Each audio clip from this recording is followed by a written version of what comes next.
Agradeciendo a los que nos estén viendo en esta feria del libro en el Politécnico, los amigos del Poli, tan apreciados, tan queridos por nosotros de toda la vida. Vamos a presentar, somos los presentadores y somos los que nos presentamos. Yo soy Aurelio Fernández Fuentes, el autor del libro Abelardo, un anarquismo, editado por Fondo de Cultura Económica, y está conmigo mi querido amigo Julio Glockner Rosains. Él es antropólogo originalmente de la Universidad Autónoma de Puebla. Entonces, ¿qué te parece, Julio, si la idea es pues conversar y que tú intervengas con tu apreciación sobre este libro y la vamos cotorreando, ¿no? A ver qué tal nos sale. A ver qué tal nos sale. Pues quisiera mandar un saludo y felicitar a los organizadores de la Feria Virtual del Libro y la Cultura del Politécnico, que son los organizadores de esta presentación. Entiendo que será un público sobre todo de jóvenes, lo cual nos da mucho gusto. Aurelio y yo ya estamos peinando canas desde hace rato, fuimos canosos prematuros, pero no importa tanto la edad como el espíritu y las ideas y la vibra, digamos, juvenil que creo que todavía conservamos y nos las vamos a llevar a la tumba. Miren, yo quisiera y proponerte también, Aurelio, leo un poco un texto que está ligerito, no es, creo que nadie va a bostezar, y después podríamos comenzar a hacer tener una conversación, ¿no? Entonces, lo primero que salta a la vista en el libro es que Aurelio es muy buen narrador. Sabe contar historias y atrapa al lector de la primera a la última página. Algo de lo que carecen desafortunadamente muchos historiadores. Pero ojo, no ha escrito un libro de historia a la manera tradicional. Más bien ha escrito muchas historias en un gran reportaje en el que se alternan experiencias personales y familiares durante su infatigable y casi obsesiva pesquisa que comprende entrevistas y consulta de archivos, con pasajes históricos del anarquismo en España, en Cuba y en México. Estoy seguro que vivió la escritura de este libro como una aventura intelectual y existencial, como se deben escribir los libros. El texto está redactado saltando de la primera a la tercera persona, lo que crea un significativo puente entre el autor y su personaje. Y tiene el agradable tono de una conversación de sobremesa, con unos tragos, por supuesto. Su virtud, me parece, consiste en que va conduciendo al lector al descubrimiento de la vida de un prominente anarquista de finales del siglo XIX y principios del XX, Abelardo Saavedra, que fue su bisabuelo. Aurelio se propuso, y lo logró, que su trabajo fuera un homenaje al periodismo de causa, que es el que los anarquistas practicaron y el que yo prefiero, nos dice Aurelio. La historia que nos cuenta es un periplo que examina la genealogía familiar, haciendo investigación de archivo, hemerográfica y bibliográfica, entrevistas y conversaciones en Madrid, México, Sevilla, Cuba, Cádiz y Villamartín, donde nació Abelardo. Pero ese recorrido genealógico, en el que se va perfilando la figura del personaje, incluye de manera notable una exposición de los movimientos sociales, las condiciones laborales, las huelgas obreras y la represión que tenía como respuesta, el encarcelamiento de los dirigentes y las publicaciones y las acciones directas que llevaban a cabo los anarquistas españoles, cubanos y mexicanos. A los 21 años, en 1881, Abelardo Saavedra deja su pueblo natal y se va a vivir a Sevilla. Hace el servicio militar, donde seguramente comienza a cultivar un sentimiento antiautoritario. Cualquiera que esté cerca de los militares, cualquiera con sensibilidad va a cultivar un sentimiento antiautoritario. Y al terminar con el dinero que le envía su padre, pone una farmacia. Una farmacia y no una tienda de abarrotes o una ferretería o cualquier otro negocio, sino algo que lo aproximara a una actividad humanitaria. Porque creo que el anarquismo por el que optó Abelardo estuvo sustentado fundamentalmente en una sensibilidad humanista que desarrollaría más tarde como articulista y como pedagogo. Una sensibilidad no exenta de humor, como cuando le preguntaron los jueces cubanos que lo habían mandado a prender por unos artículos en los que atacaba a Porfirio Díaz. Le preguntaron, ¿es usted anarquista?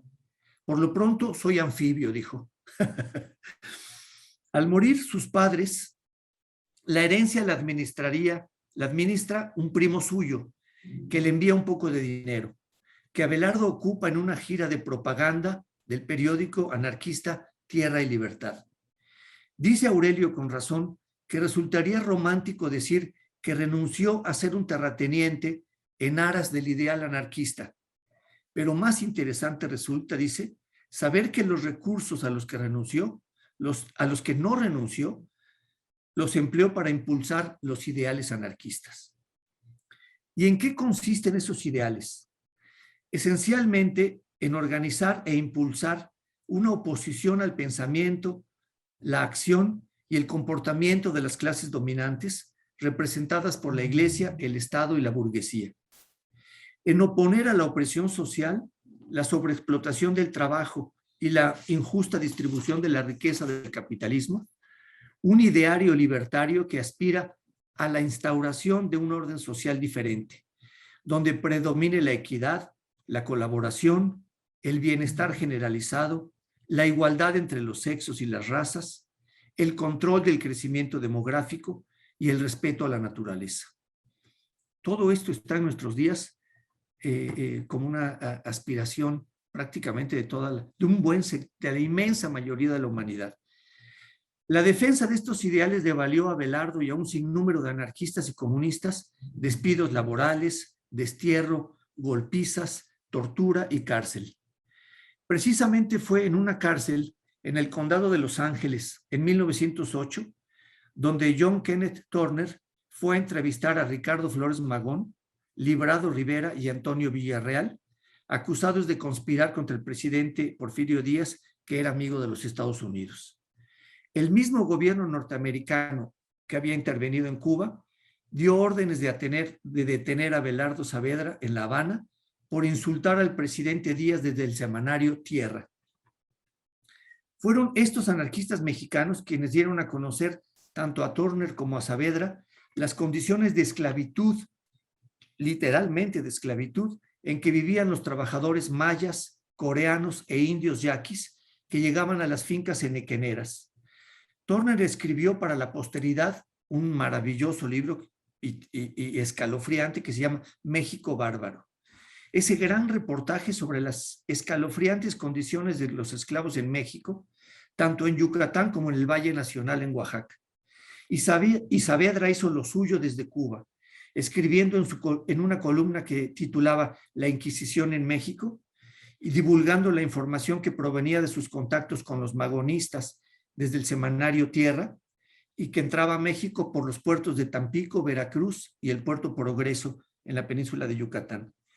La influencia del anarquismo en la Revolución Mexicana se hace ver en la consigna anarquista Tierra y Libertad, que exige la restitución a los pueblos indígenas y campesinos de las tierras y territorios que dejaron de ser comunales como consecuencia de las leyes liberales del siglo XIX y pasaron a conformar grandes latifundios en manos de terratenientes nacionales y extranjeros. Solo para darles una idea que he comentado ya con Aurelio ahora que estamos juntos acá en Campeche.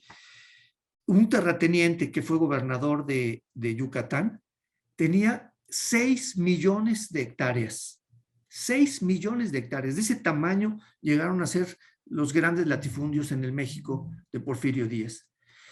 Pero la exigencia de esa restitución de tierras de inspiración anarquista paradójicamente se realizaba con documentos coloniales que reconocían esos territorios como pertenecientes a las comunidades por parte de la monarquía española.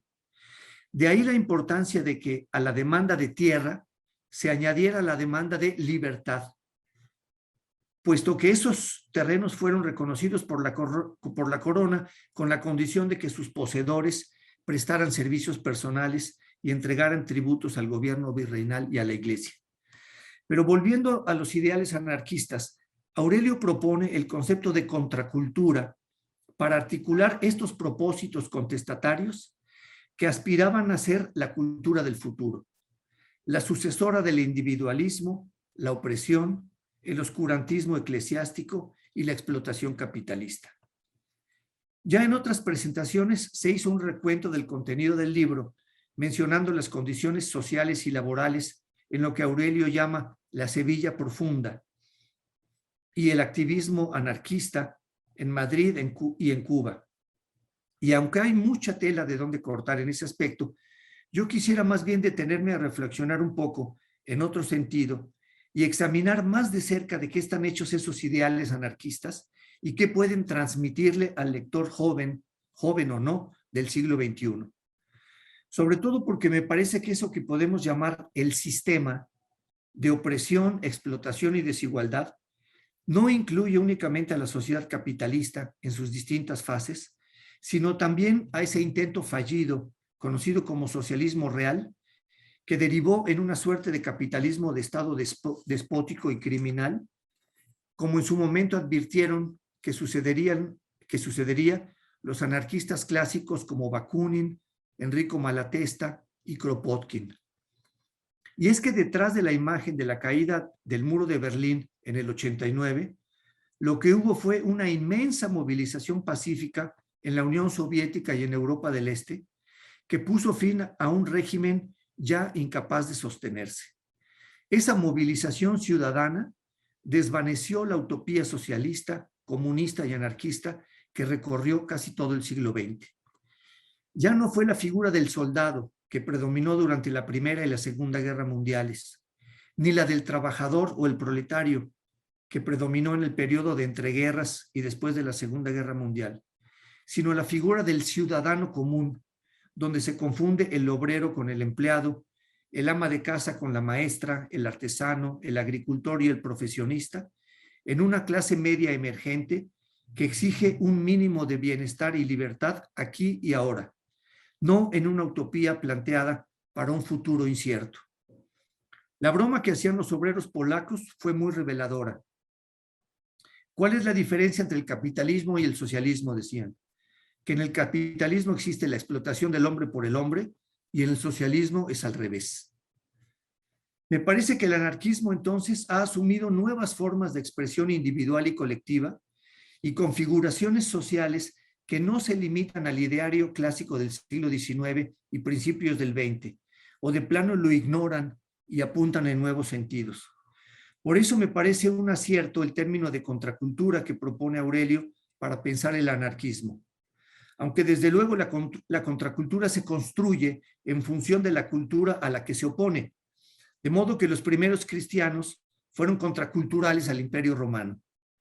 Y las pobres hechiceras con conocimientos de herbolaria que fueron quemadas por miles, acusadas de brujería, fueron contraculturales al catolicismo imperante en Europa. Y el movimiento hippie lo fue a la sociedad de consumo y así sucesivamente. Entonces debemos examinar de qué está hecho eso que se llama anarquismo actualmente, eso que reivindican algunos grupos de jóvenes y no tan jóvenes en la actualidad. ¿Están restaurando nuevamente la utopía o están apuntando en otra dirección? Porque anarquistas en un sentido amplio, como ejercicio de la libertad de oposición personal y de grupo, ante un orden impuesto por cánones convencionales, fueron y son, por ejemplo, el dadaísmo, el surrealismo, el estridentismo, el movimiento hippie, punk y los darketos. Y en ese mismo sentido, anarquistas son, con distintos estilos, Patti Smith y Chavela Vargas, Bob Dylan, Leonora Carrington, Renato Leduc, José Agustín, la generación de poetas beat, Alejandro Jodorowsky y un largo etcétera. Anarquistas institucionales, perdón por decirlo así, me parece que son también organizaciones como Greenpeace y una multitud de ONGs que luchan por el medio ambiente, por la paz, por los millones de familias migrantes en el mundo y por oponer a la brutal globalización en manos de transnacionales la fuerza de lo local, de lo particular, de lo tuyo y lo nuestro. Por eso me pareció digno de aplauso que Roger Waters mandara a la chingada con todas sus letras al creador de Facebook, porque le ofreció muchísimo dinero a cambio de usar una de sus canciones para sus propios fines. Con gestos como ese se le pone un hasta aquí al sistema que quiere invadirlo todo.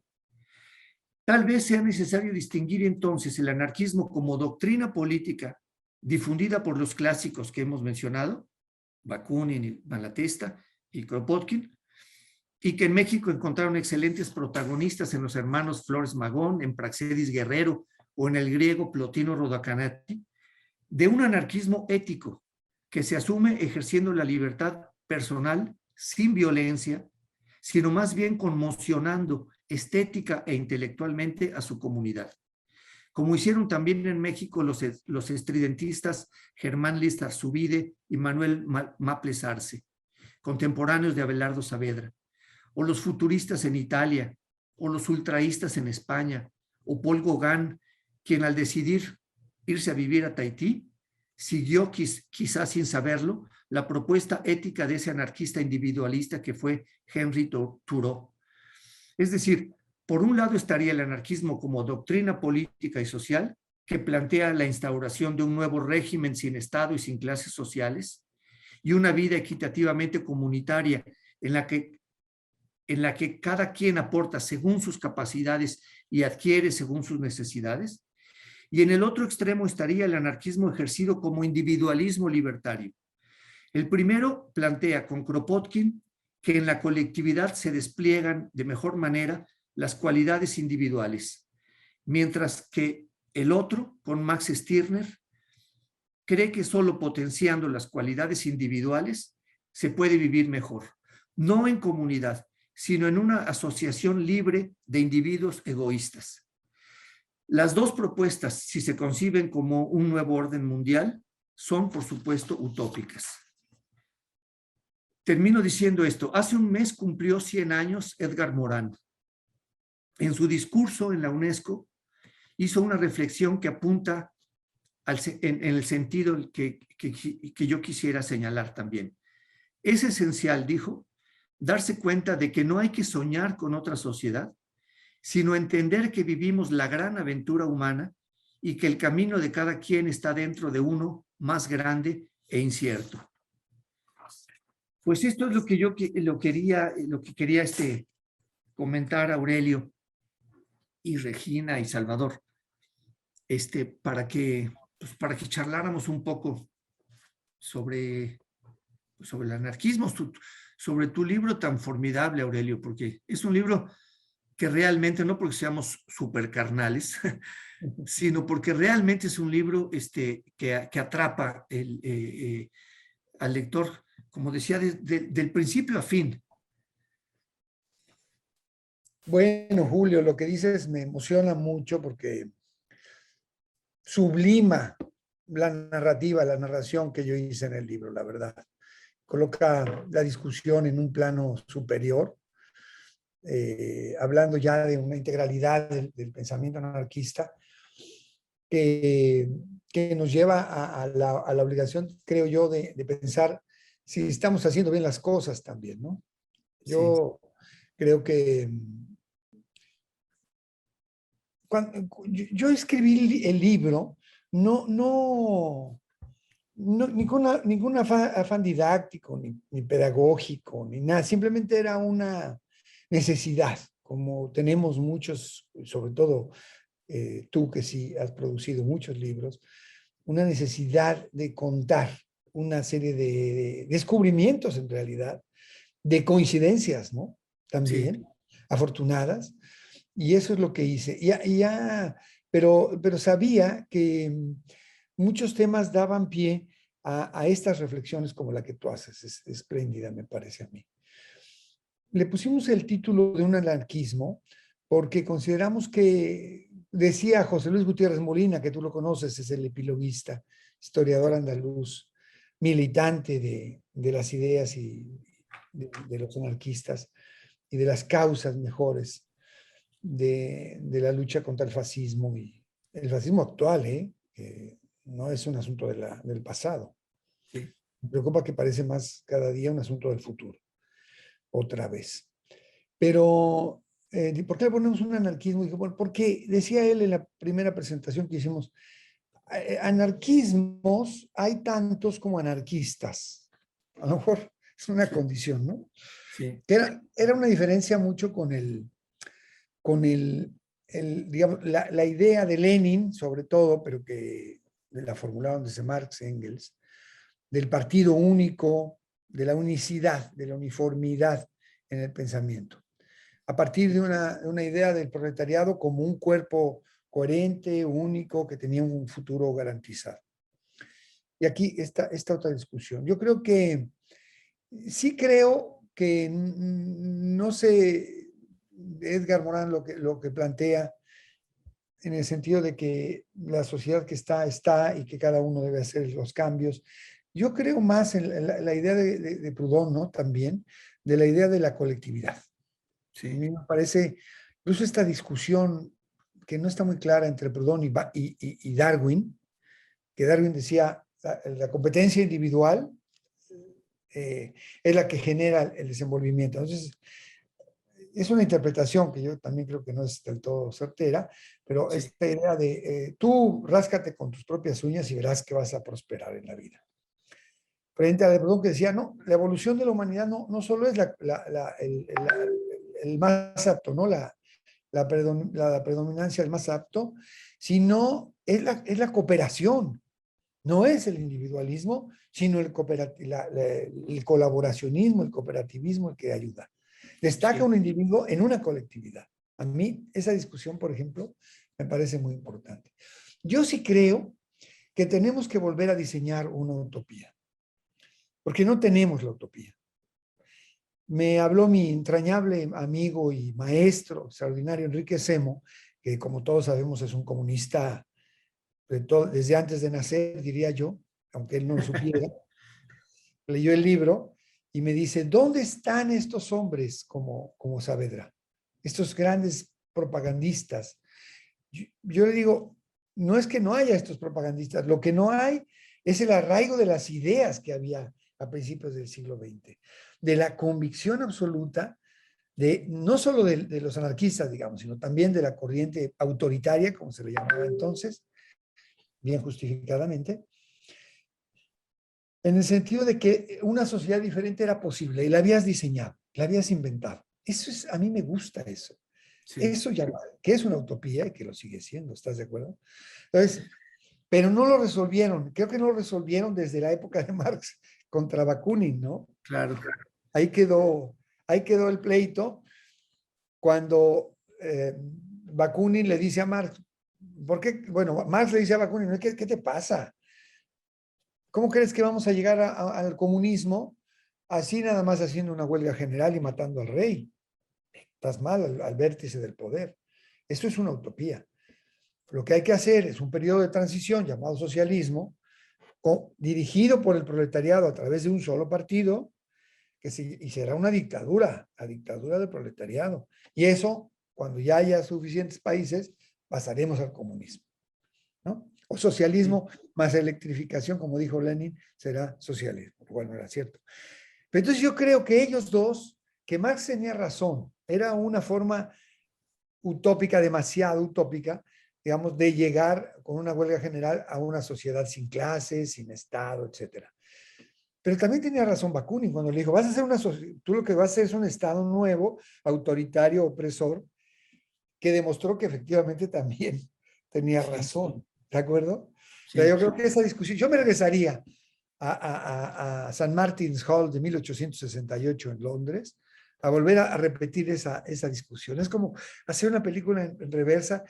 A ver, espérense, estos que además eran amigos, ¿no? Bakunin y Marx, de repente, que se dieron un agarrón horrible. Espérense, los dos estamos equivocados, ya vimos el futuro. Claro. Los dos estamos equivocados. Vamos a ver cómo lo corregimos, ¿no? ¿Cómo ves? Sí, sería fascinante eso. La cosa es que, claro, tanto en las propuestas de Marx, bueno, los dos, Aurelio, tú y yo nos formamos en el marxismo y somos herederos de esa aspiración, de esa crítica tan exacta, tan inteligente del capitalismo, pero también platicábamos hace unos días cómo cuando eso se desplaza hacia el terreno de la utopía, ahí viene obviamente Marx no era un mago que iba a adivinar el futuro, a ver el futuro en una bola de cristal. Su teoría le permitía esbozar, digamos, un futuro de acuerdo a la lucha de clases. Pero aquí el asunto está en que se cruza en el siglo XX un gran protagonista que es la clase media, que no se calculaba en el siglo XIX las dimensiones que iba a tener esa clase social. Digamos que impregna, que contagia también de aspiraciones a la clase obrera. Los obreros de los países muy desarrollados, europeos, Estados Unidos, Canadá, en fin, están impregnados de esas aspiraciones también de la clase media. Y luego me parece que se le atribuyeron demasiadas posibilidades a la clase obrera sin que realmente las tuviera. Es decir, es como si ser obrero te colocara per se para ser un sujeto revolucionario con un potencial revolucionario que era capaz de transformar a un país. En México, la clase obrera no se pudo deshacer ni siquiera de Fidel Velázquez. Se tuvo que morir ese viejo, de viejo, para que se encontraran condiciones, a pesar del movimiento de los electricistas, de los ferrocarrileros, que son luchas heroicas, encabezadas por personajes de una entereza moral y de una tenacidad admirables, no pudieron con ese viejo Fidel Velázquez, con esa momia, que había hecho un contrato matrimonial con el presidente en turno, ¿no? Una cosa terrible. Pero la cosa el tema de la colectividad, la colectivización o la individualidad, a mí me parece que es importante crear un balance entre los dos, porque sí, desde luego que el espíritu gregario colectivo es fundamental. Simplemente la especie humana no hubiera sobrevivido de otra manera. La teoría, el darwinismo social, sustentado erróneamente en las tesis de Darwin, que te lleva a pensar que eres una especie de jaguar que va a sobrevivir si tienes la suficiente tenacidad personal, que es lo que el cine norteamericano nos ha mostrado durante décadas, ¿no? El hombre que se abre paso porque insiste y tiene fuerza y todo esto, pues eso es un mito del capitalismo individualista, un mito. Desde luego que se necesita la colaboración y el trabajo colectivo. Y precisamente Kropotkin, que era un gran naturalista también, aunque fuera príncipe, porque eso también era una contradicción, el príncipe Kropotkin, ¿no? Fue un gran naturalista. Él encontró también en la naturaleza ejemplos de ayuda mutua, de trabajo colectivo, que desmentían incluso en la naturaleza, en el mundo natural, las tesis de Darwin, ¿no? Y esas llevadas a la sociedad, pues son las que alientan el comunismo, el anarquismo comunista, ¿no? Y es muy importante, sí, mantener ese equilibrio, porque también demasiada comunidad desdibuja al individuo. Y eso a mí personalmente me da horror. Ver esos ejércitos en la China maoísta, por ejemplo, o en la China actual, o en Corea, todos uniformados, todos igualitos, todos prácticamente pensando lo mismo. No, eso es un horror. Eso es un horror. Y ahí está el antídoto del anarquismo. El contrapeso de la inteligencia, de la creatividad, de la iniciativa individual, que debe saber incorporarse a la colectividad para que la enriquezca, ¿no? Claro. Porque si no, el desdibujamiento del individuo es muy grave. Esos ejércitos nazis desfilando, o los ejércitos de Mussolini, o de la Unión Soviética, toda esa uniformidad es un horror, desde mi punto de vista. Sí, claro. Pero fíjate que lo que decías de Marx, no hay ningún análisis mejor del capitalismo que el de Marx. Cuando dicen, está superado, pues está No, superado de algunas cosas, pero mira, primero, la concentración y la centralización de capital que te iban a llevar a los oligopolios en realidad. Pues ahí están, luego lo desarrollaron, pero es una tesis que proviene de esto que él llama las leyes económicas, ¿no? O sea, hay una tendencia natural del capital, porque el capitalista ahora lo presentan como, ay, qué buena onda es Carlos Slim. No, Carlos Slim está buscando utilidades. El claro, capitalista es el que busca ganancias, punto, ya. Después es buena persona, mala persona, lo que tú quieras, pero un capitalista busca utilidades. Bueno, ya. claro. Eso es una lógica que te lleva a la concentración y a la centralización de capital y por lo tanto al dominio de las grandes empresas sobre la economía y por lo tanto la política, ¿no? Pues eso es un hecho contundente. Ahora, lo que es Sí, un poco paradójico es que Marx dice una cosa precisa. Dice, el desarrollo del capitalismo implica el desplazamiento de mano de obra. O sea, técnicamente le llama la elevación de la composición orgánica de capital. Es decir, cada vez habrá más técnica que sustituya la mano de obra. Si se sustituye la mano de obra, habrá desempleados. Bueno, esos desempleados jugarán un papel para regular el precio de la fuerza de trabajo, que es el salario, ¿no? Está bien. Pero era obvio que el desarrollo capitalista iba a desplazar masas fuera del mundo industrial. ¿A dónde iban a dar esas masas? Bueno, fueron a dar, no regresaron al campesinado. Se creó la clase media, el sector terciario, aspiracional. Luego ya se inventaron otras cosas de que todos podemos ser Rockefeller, ¿no? sí. Si le echamos ganas, como el jaguar que dices tú. Entonces, bueno, ¿de dónde íbamos a suponer que con el desarrollo del capitalismo iban a haber más obreros? No, proporcionalmente, no era lo del siglo XIX, no era lo de la revolución industrial. Fueron siendo menos, menos, menos, menos. Y además, con sus luchas, fueron ganando una serie de cosas como las 8 horas, que por cierto ahora ya se perdieron ya. Eso de las 8 horas, tú, de la jornada de trabajo de 8 horas, ya es una cosa del pasado, porque ahora Sí. métete tú a una zapatería, a un restaurante, a ver cuánto trabaja la gente ahí, vas a ver, y cuánto les pagan. Bueno, pero quiero decirte, ahí estuvo una cosa del propio pensamiento de que la clase obrera iba, pero es que ellos pensaban en el sentido político como a muy corto plazo. No suponían que iba a pasar un siglo y medio con este asunto. Sí. Ahora, lo que es un hecho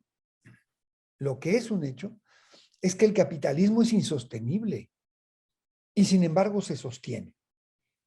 Ese es el Sí. problema, porque no se ha logrado tener una alternativa con la cual digas, vas para afuera y va a entrar la colectivización. Al contrario. Sí, y es Déjame que, nomás dar esta última idea. sí, Yo decía que hoy día, en realidad el opio hoy día es el consumismo. O sea, en la mente de la gente, hay explotación, hay acumulación de capital salvaje, hay expoliación de los recursos naturales, de la gente sobre todo, etcétera, etcétera. Pero hay una mentalidad aspiracional, se le puede llamar, porque el opio realmente es el consumismo. Lo vemos todos, de una u otra manera. No podemos, es muy difícil sustraerse de eso. Y es un triunfo del capitalismo. Ahora se dirá que del neoliberalismo, pero ya venía desde antes.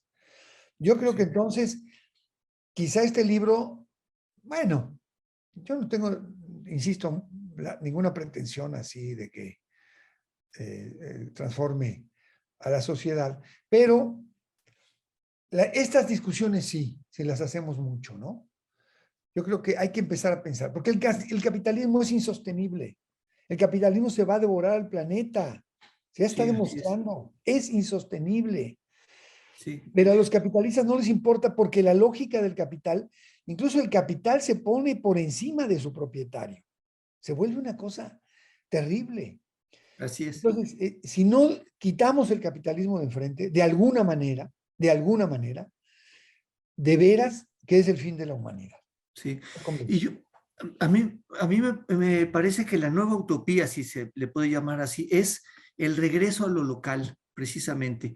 Es el lugar desde donde te puedes oponer a esa voracidad sin límites del capitalismo, que lo estamos viviendo todos con las transnacionales, en fin. Pero eso implica, Aurelio, se me hace renunciar personalmente, cada uno individualmente tiene que renunciar a ciertas cosas que el capitalismo nos da, en el sentido de que, de que culturalmente estamos constituidos, somos capitalismo nosotros. Sí, Es decir, nos lavamos los dientes, usamos los lentes, la cámara fotográfica, la computadora, nos movemos en un mundo de consumo que viene de esas cadenas de producción y que las encontramos por todos lados, ¿no? Comprando un automóvil en el supermercado para el cereal, los aparatitos, el teléfono, todo. Bueno, cuando nos opusimos, por ejemplo, en la Sierra Norte de Puebla a que se instalara la empresa minera Almaden Minerals en Iztacamastitlán, se logró que la Semarnat les canceló el permiso.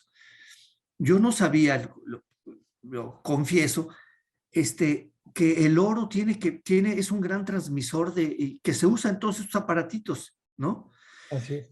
Entonces, por un lado nos oponemos a estas mineras que están a cielo abierto, que van a destruir esas montañas bellísimas que tiene Iztacamastitlán, y por otro lado estamos consumiendo el oro que viene de esas minas en todos estos aparatitos que queremos cambiar cada año y que el nuevo modelo y que no sé qué. Entonces, es decir, que nosotros mismos como constituidos por el capitalismo vivimos en nuestra propia vida, tenemos en nuestra propia vida una muy fuerte contradicción. Y, moralmente, intelectualmente, queremos otra cosa y sin embargo estamos atorados ahí, atrapados en el consumo que nos ofrece, tan seductor que nos ofrece el capitalismo. Y el sistema, yo diría el sistema, porque eso mismo ocurría de otra manera en el llamado socialismo real, ¿no? Y es que el sistema todo lo mimetiza, esa es la cosa. Bueno, el Che Guevara fue comercializado perfectamente, la figura del Che, en llaveros, camisetas, cuadernos, lo que sea, ¿no? Aparece el feminismo, bueno, pues el sistema se mete y te da su versión del feminismo.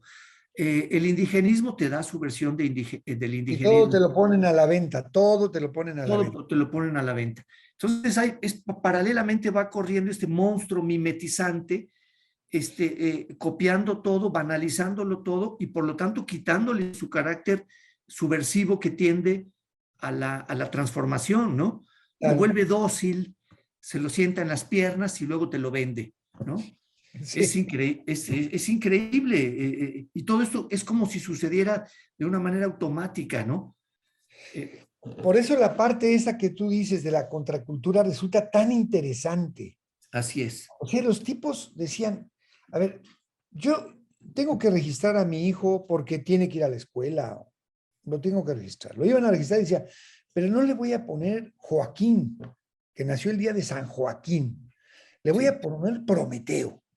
claro. Entonces el señor juez, que obedecía a las leyes de la religión católica, decía, no, solamente aquí usted lo registra si es un nombre del santoral. No, señor, se va a llamar Prometeo. Y además unos desmanes hasta que se llamaba Prometeo. Entonces acababan negociando Joaquín Prometeo, pero le ponían. Claro. Decían, ahora, tengo que llevarlo a la escuela, pero va a ir a la escuela donde le van a enseñar que el mundo se creó en 7 días y que todo es voluntad de Dios y todo. No, no creo, no quiero eso. Y que además hay que obedecer al patrón y someterse a las 16 horas de trabajo. Y no, no quiero eso.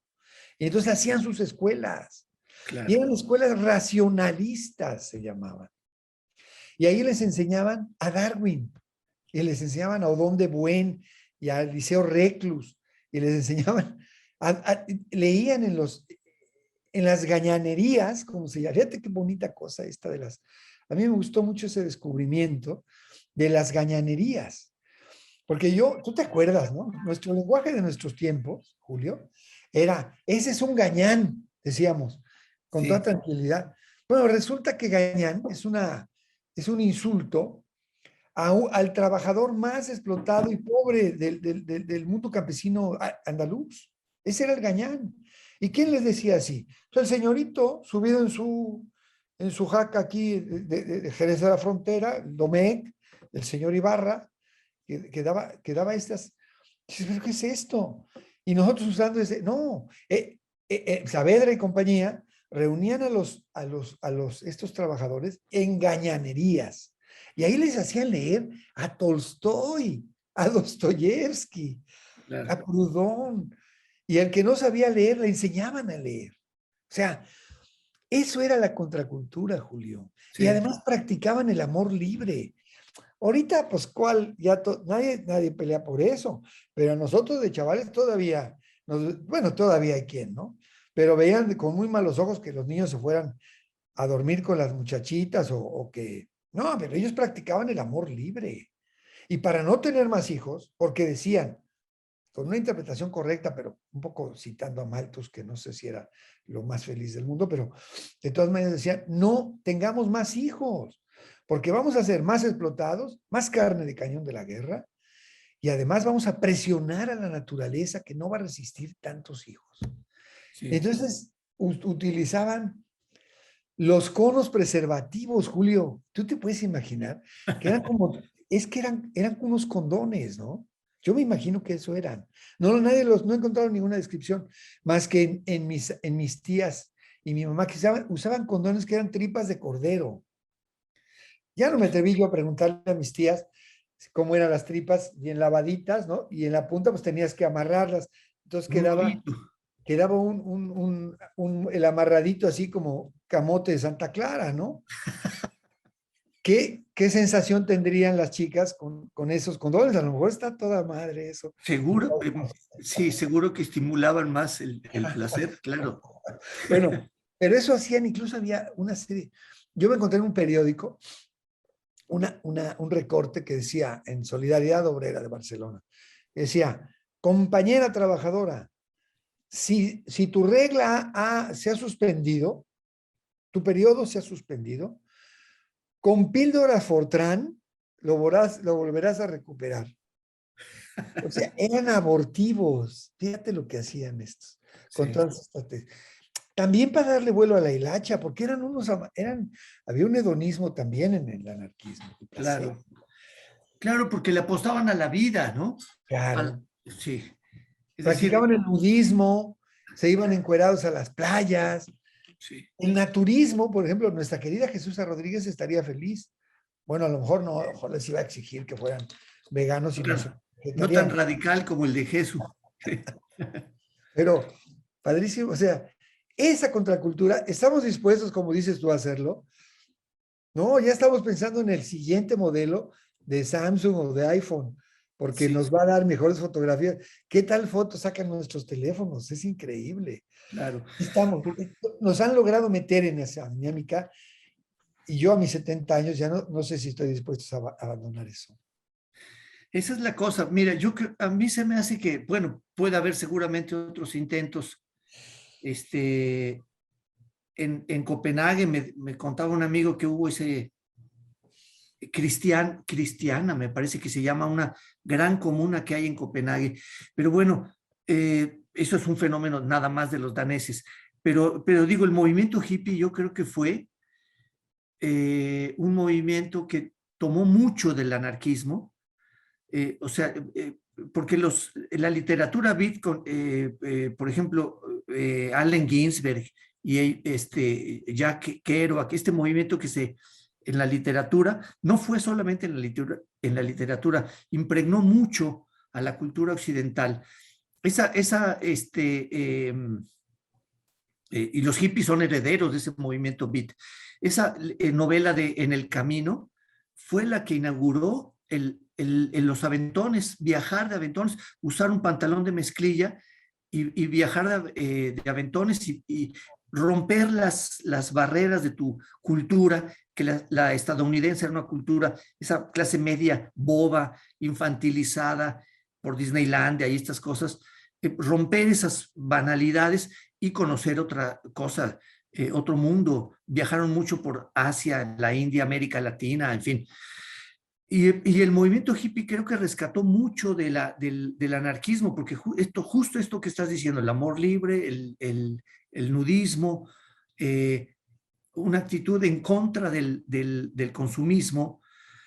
Aquí, por holgazanes, no es que fuera, porque al final las comunas hippies tronaron, se deshicieron, porque no pudieron a largo plazo resistir su negación, su oposición al consumo. Es decir, al final se fueron disolviendo gradualmente, tuvieron una importancia decisiva porque fueron los principales opositores de la guerra de Vietnam, ¿no? O sea, Sí. ese movimiento Los pacifista, que ganaron la guerra, los que ganaron la guerra, ¿sí? Esa los muertos los pusieron los vietnamitas, exacto, pero gracias al movimiento hippie sí, pacifista, sí, claro. sí. Pero eso no pudo cuajar, es como si, y también el sistema se apoderó de ellos, ¿no? Después Sí, se comercializó la música, el pelo largo, el no sé qué, la vestimenta, todo eso te lo encontrabas después en la la... moda es parte de la mecánica esta, de la maquinaria con la cual vas ganando el consumismo. Se trata nomás de eso. Sí, Bueno, había una discusión que no podemos desarrollar porque creo que ya se nos acabó el tiempo, pero una discusión que sí sería interesante entre tú y yo, porque esos anarquistas del principio del siglo XX, yo creo que el gran anarquismo en España y tal vez en el mundo es de 1870, 80 hasta 1939, con la derrota de la Guerra Civil, donde el anarquismo se topa con pues esta cosa de no querer el poder y no aceptarlo y tener que aceptarlo y ahí se desmorona porque ahí sí en ese caso viene el comunismo y dice, a ver, tenía yo razón, hay que hacer la dictadura del proletariado. Bueno, también ese asunto. Pero ese anarquismo, sobre todo el de los primeros 20 años del siglo, era un anarquismo medio monacal, ¿eh? O sea, estaban en contra no tomaban alcohol, iban a los prostíbulos a convencer a las mujeres de que salieran de ahí, porque eran explotadas y tenían razón, además. Eso de las drogas y todo. El anarquismo de hoy, de los anarquistas, bueno, de un anarquismo de hoy, es lo contrario, ¿no? La defensa del consumo, incluso son sus banderas principales. Ahí hay una diferencia, Julio. No estoy a favor de ninguna, ¿eh? Pero que quede claro que, digamos, también ese anarquismo era puritano. Yo pongo en el libro que tenía rasgos de ellos de religión, en el sí, sentido de que la religión la palabra es religare, es decir, estructurar. sí, Y Sebastián Gatti, que es mi corrector, me dijo, tus ancestros se van a despertar y te van a jalar las patas por andar haciendo esas afirmaciones. Pero creo que tengo razón. Hay una parte de religión que también existe en los movimientos izquierdistas y en todos, ¿no? En el movimiento zapatista actual no me vas a decir que no hay principios, hay mandamientos y hay claro, castigos también, ¿no? O sea, como lo había con Emiliano Zapata y claro, eso. sí. Y una especie de religiosidad laica, ¿no? Sí, claro, Sí, totalmente, pero nosotros le llamábamos, cuando estábamos en el movimiento estudiantil y cuando estábamos metidos en la lucha, digamos, en los años 70, le hablábamos de la mística. ¿Qué es eso? O sea, tienes una mística donde dices, tengo un gran compañerismo, etcétera, etcétera. Ahora, yo me precio, Julio, y tú lo eres así, de conservar un conjunto de valores fundamentales para estas cosas, ¿no? El sí, respeto a la naturaleza, el compañerismo, digamos, la exaltación del individualismo junto a la colectividad, que creo que los anarquistas lo resolvieron mejor que los comunistas. O sea, sí, el comunista disolvía al individuo en la masa. Solamente podía destacar Stalin o Mao. No, el anarquismo decía, no, pues órale, pues estamos de acuerdo, yo soy un gran hombre, pero en el colectivo. claro. Exalto mi individualidad en la colectividad. Yo creo que eso es muy importante. Yo creo que heredamos nosotros. Decía mi tío Aurelio, por cierto, llegó a México exiliado. Decía, coño, nosotros luchamos por el amor libre, por la falta de respeto a la autoridad. Llego a este país y todo el mundo se acuesta con quien sea. Y además, nadie le hace caso al gobierno. Entonces lo digo porque también hay como un anarquismo metabólico humano. una propensión a la libertad de manera natural, ¿no? Que, que, que podemos confundir con el anarquismo y a lo mejor nomás es el ser humano como es, ¿no? También lo Sí, reivindicaban ellos en eso. Creo que ya no tenemos que parar esto, por desgracia, mi Julio. Tenemos que seguir hablando de estos temas. sí, así es. Aquí, Ojalá nuestros amigos de la Feria Virtual del Libro y la Cultura del Politécnico, oye, grandes combatientes del 68 y del cómo 71. no. Yo recuerdo a los compañeros de la Boca, de las vocacionales, el 10 de junio, cuando estábamos ahí enfrentando a los halcones, salir con un valor a aventarles ladrillos a los tipos que traían los M1. Yo con mis amigos del Poli tengo una gran admiración, un gran cariño y su arraigo popular, mucho más que nosotros, los de la UNAM, ¿no? Sí. Este, Y ahí se rompió, en esos años se rompió esa división tan nociva que claro.